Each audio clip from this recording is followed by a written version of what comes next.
qu'aujourd'hui, c'est la jeunesse qui est interpellée. C'est la jeunesse de la coalition Benno Bokk Yaakaar qui est interpellée. C'est la jeunesse du Sénégal qui est interpellée. L'affaire là, ce n'est pas une affaire du président Macky Sall, ou bien du président Moustapha Niasse,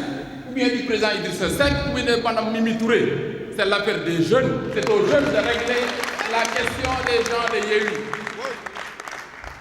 Gars yi bu ñu naxante. Politique ñaar la dox la ak wax ñii doxuñu wax la ñuy def buñ ñu dàq wax ndax ñun nag ñoo am lu nit ñi war a wax ñun ñoo am lu nit ñi war a wax ñoo am lu nit ñi war a dégg wala bëgg a dégg mooy lan le président de la république di defal Sénégalais yan réalisation la ñuy defal Sénégalais au quotidien li nga xam ni gouvernement baa ngi koy def mais également Sénégalu ëllëg Sénégalu suba fi ko président jëmee loolu la Sénégalais bëgg dégg ce message d'espoir et loolu la jeunesse boo ko war a porter kon pourquoi ñu noppi suñ noppee ñan ñooy wax ñi nga xam ni les pyromanes mais ñi nga xam ni amuñu projet de société li ñu fi nekk mooy manipulation wax lu dul dëgg sosal nit ñi def seen lu weng nag bokkoo yenn nit ñi c'est ça qu'il faut refuser et les Sénégalais ne sont pas dupes c'est pourquoi il faut parler aux Sénégalais les Sénégalais ont besoin d'entendre la vérité les Sénégalais ont besoin qu'on leur dise la vérité or ñii nga xam ne ñoo ne suñu kanam xale yu ndaw yi nga xam ne juddoo wuñu sax ci politique kañ lañ fi judd kañ lañ commencé politique lan lañ mën a def mas a def Sénégal ban xeer ban pierre lañ mas a teg ci suqaliku ci développement Sénégal kenn masu ko gis du wenn kenn masu ko teg mën ci teg baaraam kon ñii am lu ñuy wax ci Sénégal kon nag mënuñu am li nga xam ne tey mën nañ ko ndamoo ci àdduna mën ko ndamoo ci Sénégal mën ko ndamoo ci Afrique di noppi war na nous n'avons pas le droit de taire on a le droit de nous organiser on a le droit de parler aux Sénégalais on a le droit même de descendre dans la rue pour montrer et manifester notre satisfaction à l'endroit du président de la République son excellence Macky Sall Mali président de la République réew yu nekk yi réewu Afrique yi daal ñëpp moo xam naa ne présentement ku sañoon am président bu mel ni président Macky Sall c'est ça la vérité adduna bi fi adduna toll tey dem mën naa ni démocratie Sénégal fi mu toll tey mais également notre diplomatie tey moo nekk au sommet du toit de la diplomatie mondiale et africaine te loolu grâce au président de la République loolu nag mënuñu ko am ba pare di sàggan mënuñu ko am di sàggan mënuñu ko am di noppi mënuñu ko am duñ ko partagé tey fi àdduna toll nga xam ni mën naa ni ñaar ñoo ngànk àdduna muy Amérique ak Russie ñëpp bëgg a wax président la ñëpp am ci moom yaakaar pour solution ñëpp am yaakaar ci moom pour àdduna bi mën a rester équilibré ñun Sénégal ñu am chance boobu mu nekk suñu njiit nekk suñu président Afrique am chance boobu mu tombé mu yor Union africaine est-ce que kon ñun dañoo war a noppi nous n'avons pas le droit de nous taire nous n'avons pas le droit surtout la jeunesse mani am ngeen lu ngeen namu la jeunesse am ngeen lu ngeen wax ak seen nawle yi am ngeen lu ngeen wax ak seen moromu jeunes yi kon il faut pas y a pas de complexe pour ça il faut être fier dox leen ci dëkk bi dem leen wax ak seen moromu jeunes yi amul tiit amul ragal amul complexe ndax am ngeen lu ngeen def seen loxo yi maa ni ba Sénégal di Sénégal ba léegi c'est la première fois ñu am ci Sénégal njiitu réew moo xam ni dafa ni ma priorité c'est la jeunesse et les femmes xam nga ñun ak président Wade xam nañ da doon wax il compte sur la jeunesse pour arriver au pouvoir oui egg nañ pouvoir ak moom mu jàppale la jeunesse président Macky Sall nekk ci wetam li mu nampatal ci moom mu ñëw indi moom sa sensibilité personnelle ndax président Macky Sall loolooy sa chance mooy son cœur sa générosité ñeewantal mu am ci njaboot yi ak ci population yi ak ci jigéen ñi loolu mooy sa différence avec les autres mooy sa générosité mënu leen am loolu di nopp waruñu en tout cas moi j'ai dit par devoir et par loyauté par loyauté je serai à vos côtés Moussa wax naa leen maa ngi wax naa leen par devoir et par loyauté je serai à vos côtés pour vous accompagner parce que loolu mooy ngoon je ne connais que la loyauté je ne connais que la fidélité loyauté rek laa li ñu président Macky Sall ji li mu defal Sénégal li muy defal Afrique tey Afrique fu africain nekk sëggi nga fu africain nekk ci àdduna mu nekk Afrique comme mu ne bitim réew sëggi nga bi mu dajee président Poutine wax au nom de l'Afrique même wax au nom du monde entier kooku nag ñu nekk doomu Sénégal mu nekk suñu président ñuy yaafus wala di noppi kon ñun ñëpp nañ leen wax nañ leen mobiliser c'est ça la vérité ba tax na ñi nga xam ni xuusmaa njàpp yi nga xam ne ay mer ngemb leen mer ngemb yomb naa daaneel yor nga mer ngemb dalay song ak xol nga mbotti te gis kon gars yi préparé wu ñii duñu dara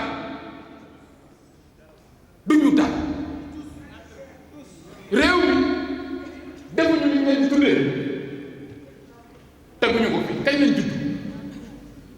kañ lañ judd li tax ma ne leen woon président Macky Sall bu seen moroom bu baax ndax xam naa leen fi ma ne li tax ma wax leen ko man xam naa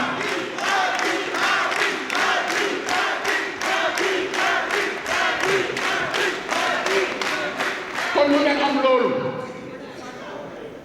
mu def li mu fi def tey Sénégal africain bu fi ñëw européen bu fi ñëw gis suñu autoroute xool leen tey da ngay jóge fii taw ba Tamba jóge Tamba taw ba Kédougou jóge Kédougou taw ba Kolda ci tëli yoo xam ni mën naa ni ci Sénégal wala Afrique nga koy war doo ko gis kon ma ni lu tax ñuy noppi dama ni lu tax ñuy noppi jóge fii dem jam ñaajo lu tax président bu ñëw Sénégal daal naa dem jam ñaajo xool c'est une vision mais nga ñëw jam ñaajo su la neexee dugg terre bi génération terre bi ñu am soo demee Europe sax am na capital yu mu amul comme moom dafa bëgg lu baax mu ni wutal leen ma dernière génération de terre bi nga xam ni moom laay wutal Sénégal yi te Sénégal yi dugg mel ni suñu nekkoon am na pourquoi ñuy noppi stade Abdoulaye Wade soo demee Angleterre nga xam ni mën naa ni Europe ñoo Allemagne ci ñu ëpp xaalis lañ bokk ci ñu ëpp doole mu dem gis li nga xam ne moo gën a baax en Europe daan ne lii laa bëggal jeunesse Sénégal nga xam ne tey ku ñëw Sénégal ku ñëw stade Abdoulaye Wade yaa ngi xalaat ni yaa ngi en Europe en France en Allemagne wala en Angleterre pourquoi ñu noonu ça c'est pour la jeunesse kon ñun li ñu war a wax dafa bëri secteur boo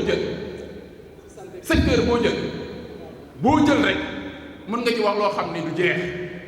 te Sénégal yi loolu la ñuy xaar Sénégal yi loolu la ñuy xaar ci seen njiit loolu la ñuy xaar ci président de la République nga jël l'éducation nga xam ne mooy waajal suñu société ëllëg mooy waajal la jeunesse mooy waajal ndaw ñi mooy waajal Sénégalu ëllëg dans le domaine de l'éducation nga xam ni mën naa ni liñ ciy def ci budget Sénégal kenn xamul lu mu toll loolu liñ ci def ci lycée yi nombre de lycée nombre de collèges mais également université dem leen université Dakar ngeen xool université Dakar dem leen ko ngeen xool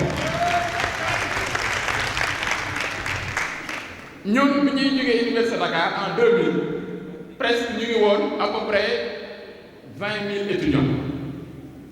20 000 la ñu tey Université Dakar soo moytuwul 100 000 étudiants 100 000 étudiants ndax presque on a 200 000 étudiants mais tey xool la carte xool le nombre d'amphi mais nga xool nombre pavillons yi mu fa def université soo fa demee am na foo xam ne soo mën nañ la ko dugal nga defee ni yaa ngi dans un hôtel donc nombre de chambres yi mu def pour les étudiants mais également maintenir principe bi nga xam ne moo doon suñu xeex mooy étudiant bu amul bourse nañ la jàppale daal aide pour jàppale mun naa ne loolu président maintenir ko muy plus de 70 milliards boo xam ni mën naa ni mu ngi koy jàppale étudiants yi mais qui fait mieux et wala qui a fait mieux personne mënuñu am loolu di noppi kon jeunes yi bu leen noppi étudiants yi bu leen noppi dem leen biir université wax ko fa c'est ça qu'il faut def leen ay flyers def leen ay affiches def leen ay capsules ci réseau yi et vous partagez ça ndax les hommes comme je dis c'est comme des lapins dañuy gaaw a fàtte il faut ngeen di dugal ci seen nopp yi tout le temps le bilan et les réalisations du président Macky Sall pour ñu bañ ko fàtte c'est ça qu'il faut parce que la répétition est pédagogique loolu ngeen di maintenir kon y a pas de complexe y a pas à avoir peur parce que li ñu fi def nag kenn def ko nga jël la santé demal hôpitalu Touba wala nga dem hôpitalu Kédougou wala nga dem hôpitalu Kaffrine wala nga dem hôpitalu Sédhiou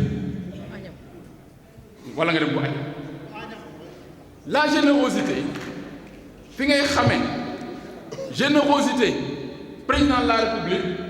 wala engagement patriotique envers ses concitoyens mooy day xool foo xam ni ñenn ñi suñu leen waxoon ñu yee leen yeneen kaa leen xool li fi président def ñenn ñi duñ ko gëm mais moom sa culture d'équité sociale sa générosité moo tax soo demee Kédougou comme li mu defal mën naa ni waa Dakar nga dem mën naa ni Kaffrine comme li mu defal waa Dakar nga dem Sédhiou comme li mu defal waa Dakar et même mën naa ni hôpitaux yooyu nekk à l'intérieur du pays souvent ñoo nekk gën a moderne gën a nekk aux normes hôpitaux yi nga xam ni ñoo nekk mën naa dans les capitales kon nga xam ni président sensibilité ci Sénégalais yi amul limite générosité amul limite kon loolu mënuñu ko am di noppi c'est ça qu'il faut donc man côté boobu bëgg naa ñoom ñëpp ñu gën a laxasaay les jeunes les étudiants les femmes ñun ñëpp partager li nga xam ne président laa ko mu ngay def beneen bi jël leen programme xëy ndaw ñi c'est la première fois un président de la République sur fonds propres sur budget propre de l'État du Sénégal mobiliser 150 milliards par an 150 pour la jeunesse de ce pays c'est la première fois kenn ma su ko def massa 150 milliards c'est la première fois kenn ma su ko def mu ni programme prioritaire sur 3 ans il mobilise 450 milliards 450 milliards et dans ce programme mu ni 65 000 emplois 65 000 les recruter d'un seul coup 65 000 ku xam administration Sénégal xam ni administration Sénégal mu ngi doon tourner autour de 150 000 agents moom bu ñëw presque jël la moitié d'un seul coup daal di jël 150 milliards def te loolu lépp fan la jëm ci jeunesse bi principalement ñooy bénéficiaire pourquoi kon ñuy noppi kenn masu ko def kenn masu ko fi def moom moo ko fi def nañ ko défendre nañ ko partager parce que loolu la sénégalais yi war a def wala xam ñu li fi président de la République def kon dama ni gars yi amul tiit amul ragal financement il a pris 67 milliards ci 150 yi ni pour financer les jeunes et les femmes 67 milliards ñaata jeunes lañ ci mën a financer ñaata projet mais aussi mu ni nañ ko décentraliser mooy nañ ko def au niveau des 46 département moo dem ñu aménager un pôle emploi entrepreneuriat nga xam ne jeunes yi ils ont à portée de main tous les instruments nga xam ne dinañ mën a dem déposer seen projet suñ bëggee emploi dem inscrire ñu financer leen encadrer leen kan moo mas a def loolu Sénégal kan moo fi mas a def kenn masu koo xalaat kenn masu koo initier kenn masu koo def kon nag du ñu am loolu di noppi c'est ça Sénégalais yi loolu lañu bëgg a xam te jeunes yi loolu la ñuy xaar mais également suñu responsabilité ñun tamit ñu dem wax ak suñu moroomu jeunes yi mais de suñu encadré leen wax leen nan la ñuy def ba ñu mën a bénéficier de toutes ces opportunités bi nga xam ni président de la République teg nañ ko ci seen loxo kon jeunes yi chers jeunes frères bu leen noppi bu leen toog jóg leen dox dem leen wax ak seen moroom yi amul complexe ku leen saaga leen ku leen xas leen ko ngeen taxaw jàkkaarloo ñoom faire face c'est ça qu'il faut amul ragal c'est ça qu'il faut loolu la te vous avez tous les arguments tous les éléments pour que jeunesse yi déglu leen ndax la jeunesse de tout temps te ñun ñëpp jaar nañ ci la jeunesse est habitée par le doute la jeunesse est habitée par l'incertitude ndax ëllëg kenn xamul yàlla mais notre devoir c'est de distribuer l'espoir notre devoir c'est de distribuer avec la jeunesse toutes ces opportunités pour ñu xam ni ils ont leur avenir dans ce pays et l'espoir est permis ëllëgu Sénégal ak le président de la République son excellence Macky Sall jeunesse bi dañu xam ni ñoom lañ koy tabaxal ndax defe naa ni bientôt luy tëli luy infrastructure ci dëkk bi nga xam ni Sénégal soxla na ko pour suqaliku bientôt incha allahu rabbi président de la République mu matal lépp incha allahu rabbi au rythme bi ñuy demee bientôt bu infrastructure majeure boo xam ni Sénégal dina ko soxla te président du ko initier kon lan moo ciy des li ñuy des mooy consolider li ñuy des mooy rentabiliser li ñuy des mooy capitaliser te loolu nag ci ressources humaines yi leen mooy des kon ndaw ñi xam leen ni Sénégal googu yéen la koy tabaxal Sénégal googu c'est pour la jeunesse de ce pays bientôt incha allahu rabbi Sénégal mën naa ni mooy Eldorado Afrique bu ñu ñeewati kenn ku am pétrole nañ la ko bàyyi ku am gaz nañ la ko bàyyi ndax yàlla suturaal nañu ci président Macky Sall loolu lépp dina am Sénégal léppay ñëw Sénégal kon nag loolu buñ ko am ba pare di sàggan kon nañu laxasaay lu ñu am kenn amu ko loolu lépp ñun la koy defal c'est pour notre avenir kon nañ leen xam li nga xam ne moom la ñuy tabaxal li nga xam ne mu ñu koy liggéeyal li nga xam ne mu ñu koy préparer suñu yaafuusee suñu sàgganee ba am ñoo xam ni ñu ngi wane ni ñooñu ko gën a bëgg foqati ko suñu loxo ñàkk fayda ndax ñii ma gis suñ kanam comme li ma wax mani en tout cas man am na lu ma wax am na loo xam ne léegi yor naa ko muy ciseau am na daal man sama ciseau bu mooy man daal li ma leen wax leen kon dama ni mani li ci des nañ leen organiser wu nañ leen taxaw jàkkaarloo ñii ndax ñii duñu dara su dee xeex ñoo leen dàq xeex dañoo xeex su dee xeex mais surtout amuñu projet de société amuñu vision xamuñu sax fu ñu demee réew mi ndax xamuñu ñoom lan mooy gérer réew mani li nga xam ni wane na ko rek mooy seen cuune gi ñu wane ci convention liste yi baax nga xam ni ñoom seen bopp ñoo reconnaître ñu Ousmane Sonko wax ko ni ñoom ñoo def erreur ba seen liste lajj kon suñuy mere nañ mere seen bopp man bind naa benn texte wax ñoom seen amateurisme ak ni ñu ridicule ci confection liste yi baax ñoom ñëpp gis seen i erreur kon moo tax ma ni suñuy mere nañu mere seen bopp du ñu def nag seen i bêtise def seen i conneries def seen i mën naa seen amateurisme ba pare bëgg a jël conséquences yi xëppuñu ko wala xëpp ko le peuple sénégalais loolu duñ ko nangu tey duñ ko nangu ëllëg il faut ñun ñu taxaw jàmbaar ñoom xam ni ce pays on doit le préserver su ñu defee seen erreur nañ ko assumer ñoom beneen bi mooy ñoom suñ defee erreur daal di ñu koy bëgg a yet daal di daw ci conseil constitutionnel waaw daal di waaw dañuy daw conseil mu àtte le conseil constitutionnel est là pour tous les Sénégalais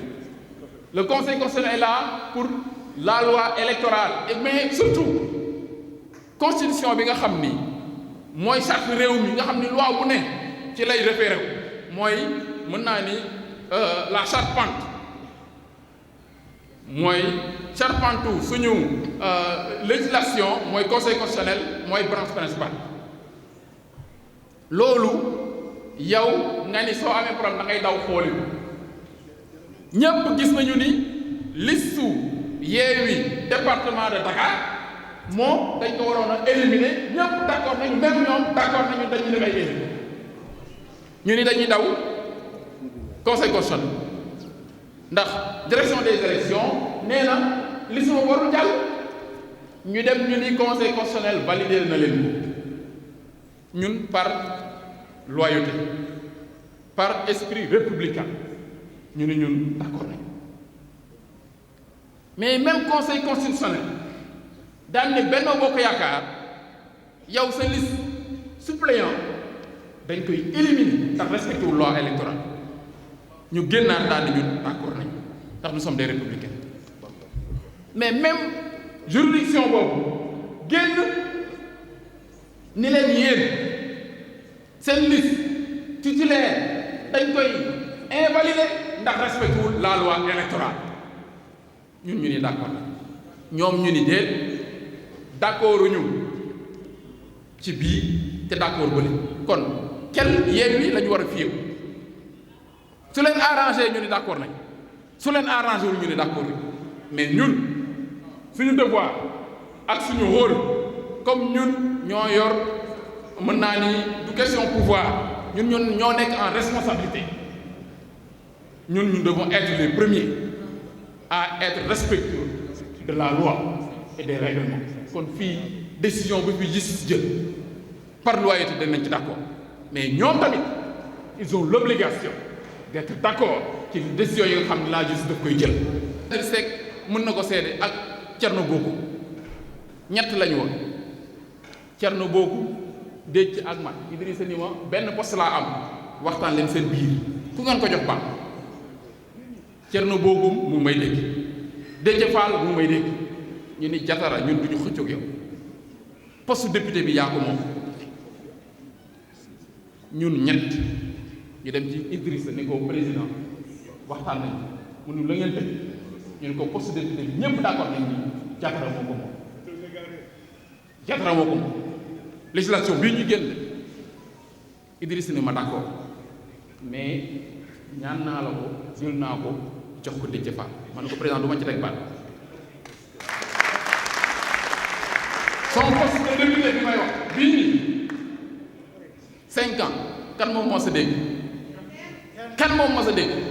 au contraire ma koy jàppale di ko taxaw di ko encadré parce que ça par devoir au président Idrissa Seck et par loyauté encadré moo tax ma ni mer ngembul yow président de la république ak président Idrissa Seck waxtaan joxante loxo pour ñu liggéey Sénégal président de la république ci générosité daal ni président Idrissa Seck am nga ñaari poste dans le gouvernement ñu tudduma ci ak keneen su dencee doon nit wala muy góor war a muy fàttaliku dem dina ne ma jas vraiment sa tour la lii président xalaat la wala président Idrissa Seck daf leen daan rek te man xam nga naïvement je pensais même que moom nekk na tax ma génn félicité ko ñu àndandoo ma defe ni pour man Déthié étudiant mais man ma ne fenn Déthié Fall war a tudd rek war a tudd naan parce que jox nañ Diatara bàyyi ma wala rek lu tax Diatara am te bàyyi ma seen waa kër ñoom ses frères et sœurs ndax li may wax dama ko xam te duma ci am gàcc seen kanam ñoom ndax su ma waxee dinañ xam li tax Diatara wax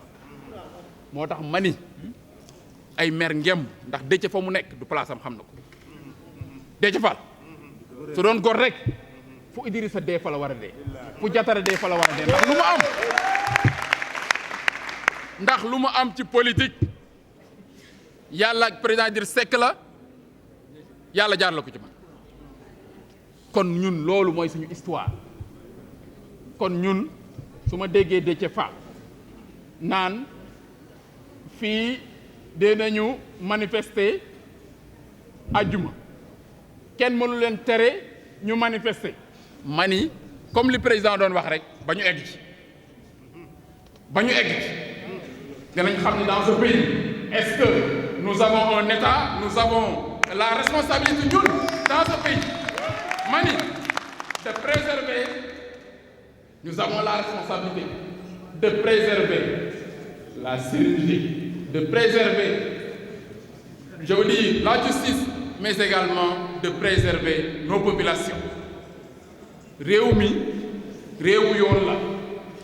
réew mi yoonu droit la mais également sénégalais yi jàmm lañ bëgg sénégalais yi dal lañu xam sénégalais xamul violence bi ñu bëgg a invité violence bi ñu bëgg a dugal xam ni sénégalais duñ leen ci topp mais aussi état bi dina def tout jël ay responsabilités pour préserver la sérénité et la paix dans ce pays saa moom bu yóbboo ñu xam ko ba tax na kon jeunes yi ci loolu rek laa leen di invité encore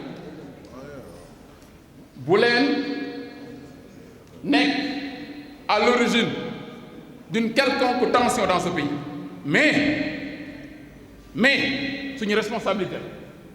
li nga xam ni mooy les acquis démocratiques